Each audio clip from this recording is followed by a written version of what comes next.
Irmãos, a paz do Senhor Jesus, amém? Amém. Quero compartilhar uma palavra com os irmãos que se encontra, queridos, primeiro livro dos Reis, capítulo de número 19, versículo de número 18. Deus abençoe todos os irmãos, Deus abençoe os músicos, os pregadores, todos que vieram nesse culto tão abençoado, que Deus sempre faz milagres no nosso meio. Primeiro livro dos Reis, capítulo de número 19, versículo de número 18. Diz assim a palavra do Senhor: Também conservei em Israel 7.000, todos os joelhos que não se dobraram a Baal, e toda a boca que não beijou. Amém? Vamos ler mais uma vez. Também conservei em Israel 7.000, todos os joelhos que não se dobraram a Baal, e toda a boca que não o beijou. O contexto desse versículo, ele inicia no capítulo de número 16, quando o rei Acabe, logo no finalzinho, está tomando o reino dentro de Israel. O povo judeu era um povo único, não tinha partidos, era somente um rei e um reinado. Com a morte de Salomão, o reino se divide, você já conhece. Agora Judá, Jerusalém, Reino do Sul, e as outras tribos que tinham em Israel, Reino do Norte, seguida pelo rei Jeroboão. Só que Jeroboão morre, não foi um rei que agradou a Deus, foi um rei que fez muitas coisas que desagradaram ao Senhor, principalmente colocando idolatria. E no período do rei Elias, o rei que está em cena é o rei chamado Acabe. Esse aqui é louco. Além de servir outros deuses, além de negar a existência de Deus, além de ir contra a palavra do Senhor, ele pega uma mulher de fora da sua nação, chamada a Jezabel, casa com ela, se envolve com ela, e agora, casado com Jezabel, ele constrói um templo a Baal por causa dela, dentro de Samaria, dentro do povo de Israel, e começa a adorar esse Deus. E a Bíblia vai dizer, irmãos, que Acabe começa a levar sacrifícios a Baal dentro da terra da nação de Israel. Isso aqui começa a ser o cúmulo para Deus, porque Deus começa a se revoltar. E a Bíblia diz, quando a gente começa a ler essa história, no capítulo de número 16, a gente vai perceber que toda a nação começou a seguir Acabe, porque Acabe estava adorando outros deuses. Enquanto Acabe adorava a Baal, enquanto Acabe adorava Astarote, as nações, todas as tribos seguiam Acabe para fazer sacrifícios a ídolos pagãos. Só que Deus levanta um homem chamado Elias no capítulo de número 17. E ele diz assim: Acabe, segundo a minha palavra, hoje não chove. E a Bíblia vai dizer, irmãos, que não choveu. E no capítulo de número 17, depois de Elias ter lançado a profecia, ele vai para a casa de uma mulher na cidade de Sarepta. Lá ele abençoa a vida dela, ela abençoa a vida dele. Depois disso, ele começa a ir para uma caverna. Ele começa a ir para o Querite, ele vai para a casa da viúva, ele vai para uma caverna e lá ele fica. Só que chega um momento na vida de Elias que Deus começa a falar com ele: Elias, o que é que tu fazes aí? Por que tu está na caverna? Te levanta, come do pão, bebe da água, porque a tua caminhada é longa. Só que no capítulo de número 18, que foi o capítulo que nós lemos, a gente começa a ver uma conversa de Elias, e Elias dizer assim: Senhor, só tem eu. Só eu que não adoro outros deuses, só eu que não sirvo a Baal, só eu que não me dobrei a Astarote. E Deus dá uma palavra para Elias. Deus fala: Elias, agora tu vai lá com o rei Acabe, e tu vai dizer que segundo a tua palavra vai começar a chover hoje.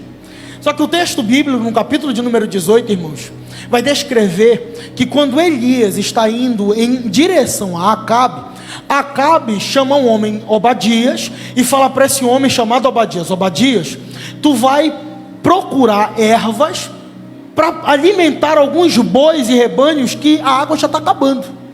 Se a água está acabando, Obadias, procura alguns homens, porque eu preciso com que os animais estejam vivos, senão eles vão morrer. E a Bíblia começa a descrever o seguinte: enquanto Elias está indo em direção a Acabe, Elias vai em direção a Acabe, e nesse caminho ele encontra um homem chamado Obadias. Quando Elias encontra um homem chamado Obadias, Elias diz para ele: fala para Acabe que o profeta está indo em direção dele. Aí Obadias diz assim: não, meu senhor, Não faça isso, porque se eu disser para Acabe que tu está indo e tu não for, quem vai morrer vai ser eu.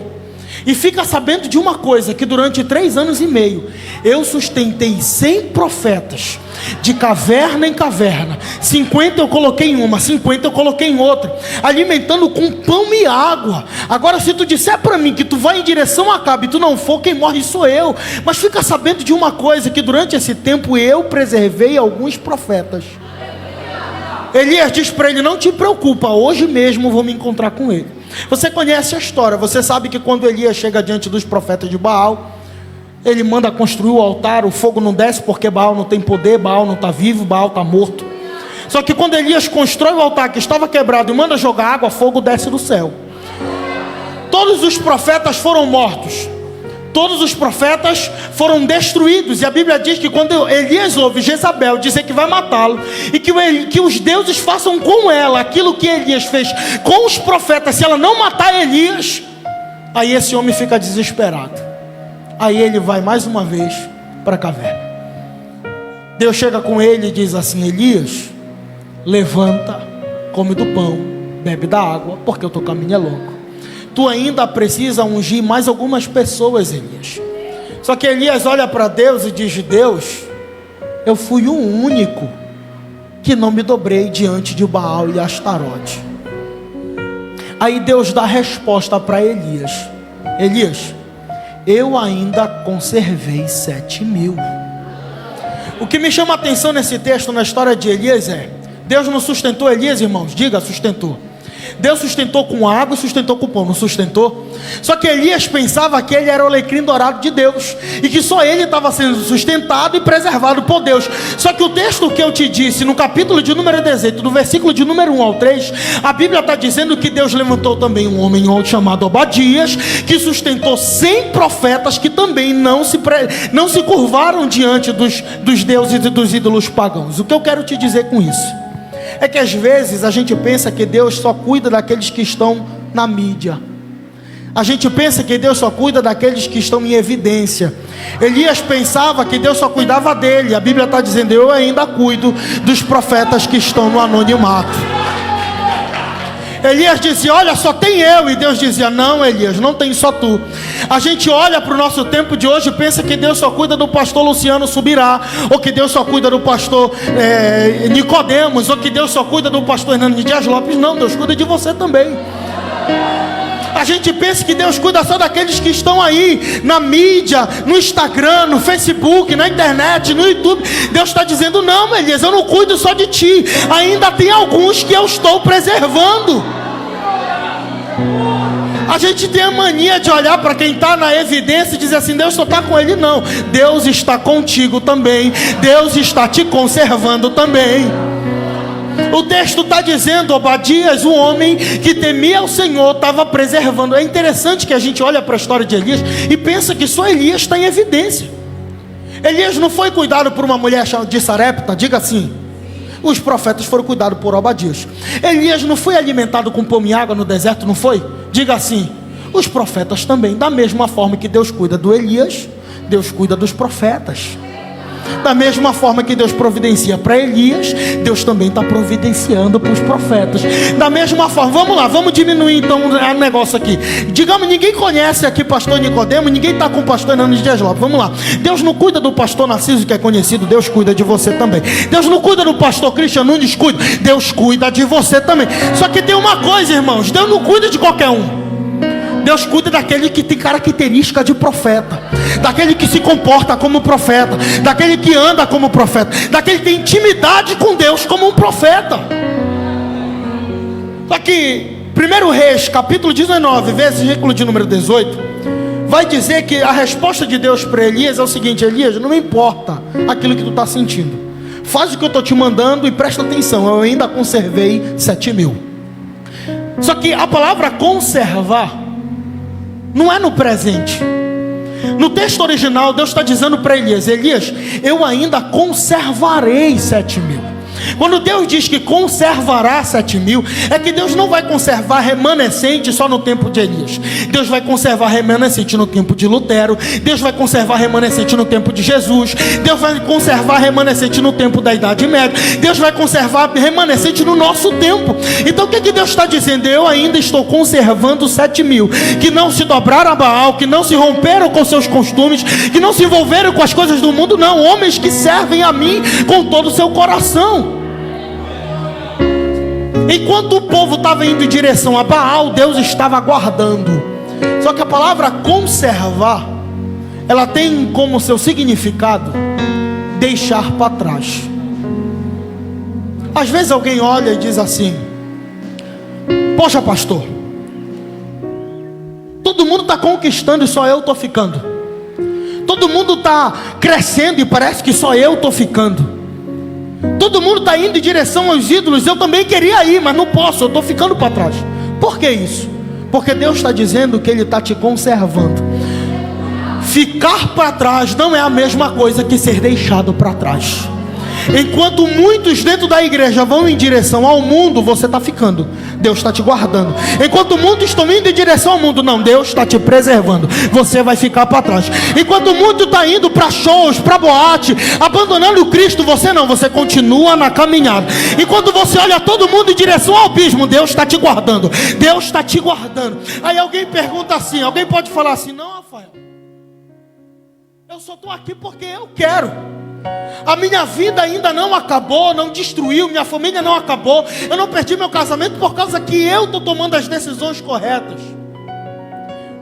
Coloca para mim, por favor, Romanos capítulo de número 11, verso de número 5. Você pensa que você chegou aqui por a tua vontade. Você pensa que você não adorou Baal segundo a tua vontade.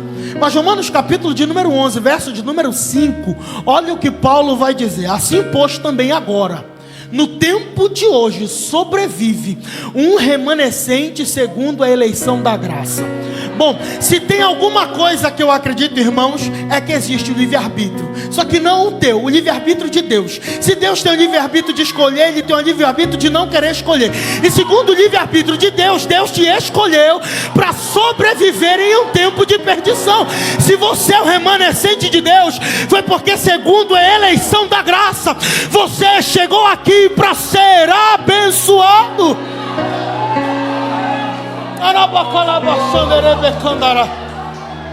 Tem muita gente perdida no mundo.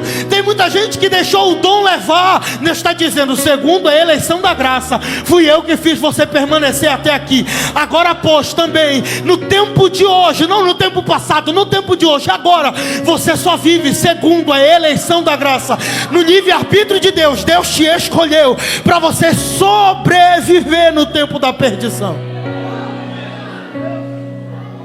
Não tem uma remanescente do Congresso de Adolescentes da Assembleia de Deus?